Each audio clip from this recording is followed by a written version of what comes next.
I think that also setting intentions on why you want to do something is very important. I think sometimes we forget that the point is to think highly of yourself, but think of yourself not at a high frequency. Think a lot of yourself, but not think of yourself a lot. Because when you think highly of yourself, you know that you're secure in yourself and your purpose is already in you. You are already of substance, and therefore you don't need to look for substance elsewhere in labels or in other people.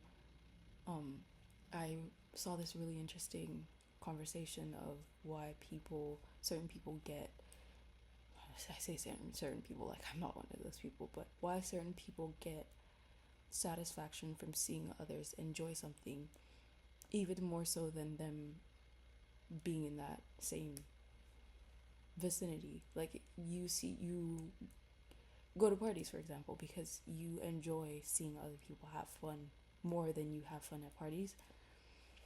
And somebody was saying it's because you aren't you don't know yourself enough, and so you enjoy seeing other people that know themselves so much that they know what they enjoy and what brings them happiness and peace and joy. And to some extent I feel like that kind of sounds like really bad, like you're leeching off of other people's energy or something, but I don't think it's always that serious. I think it's varying degrees, and like everything in life is a very nuanced concept. But I did think it was interesting because to some extent, like, I do think that that's true. Like, going into intentions with something can always, or going like setting the intentions for why you want to go into something, sorry, is very important because we see it all the time. Like, people have the same ideas, or people have the same, you know, backgrounds, or people have the same goals, but like the intention behind it is always what sets people apart.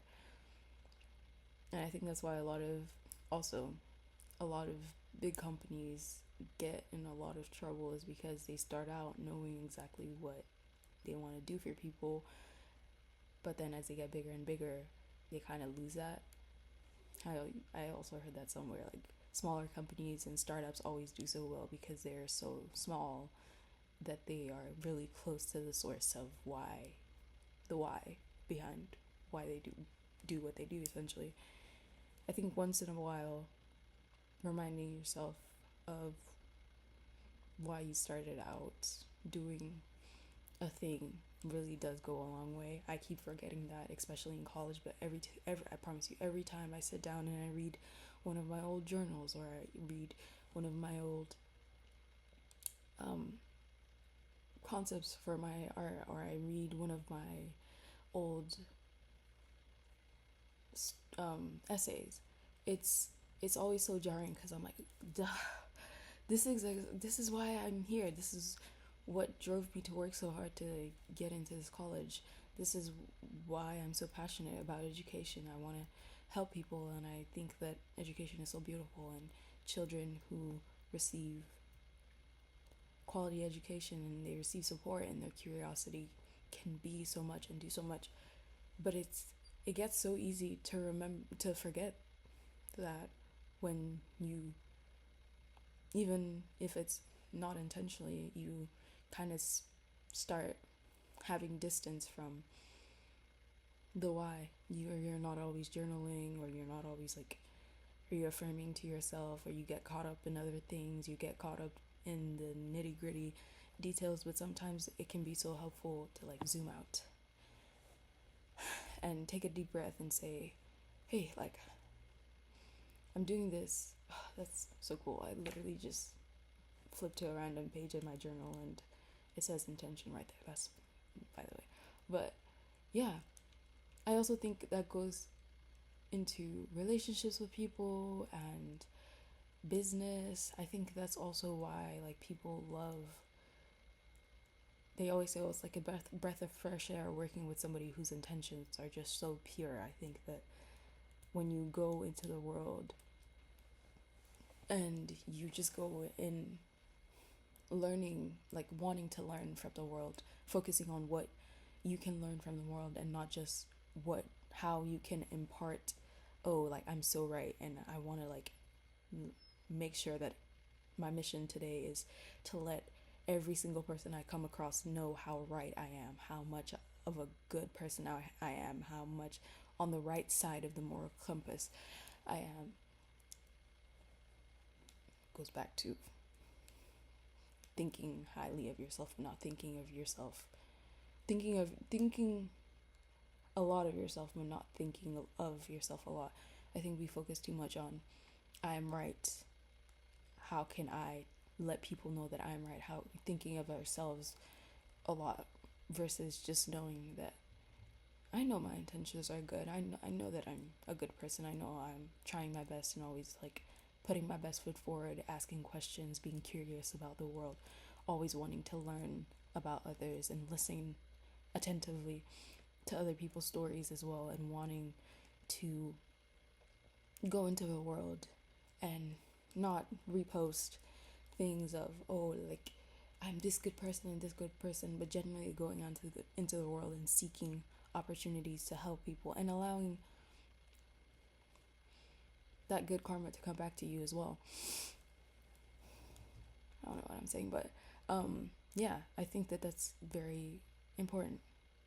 I think that your intentions are very important, and I hope that I can continue to once in a while come back to why I'm doing what I'm doing in the first place, because it is like a tried and true way of grounding myself. Every time that I get a little lost, I just come back to my notes and I come back to my journal and I pray and I go back to my devotionals and I read my stuff and I'm like, this is crazy. Like this is it. Like I have such strong belief in humanity, and I've always had, and the times that I start focusing on numbers and money, and I love money. I think I also think that this is like a, what's it called, a double entendre? I don't know. The two sides of the coin is like, yeah, like I said, life is nuanced. I really like money, but I think making an idol out of anything is what is going to be your downfall. So whether that's money, whether that's performative faith, whether that's love, whether that is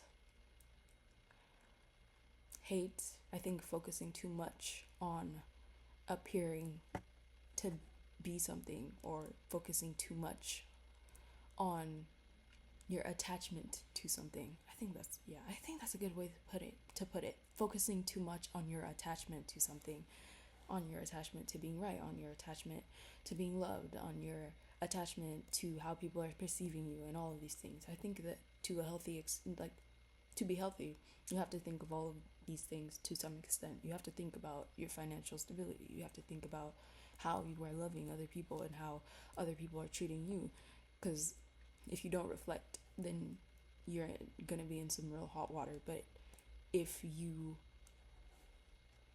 are too focused on the you part in all of these things and your attachment to all of these things, then you can also get in some really hot water as well. But if you are secure, again, going back to what I said earlier in the video, of the fact that you come in with good intentions to learn, to love, to listen to other people, to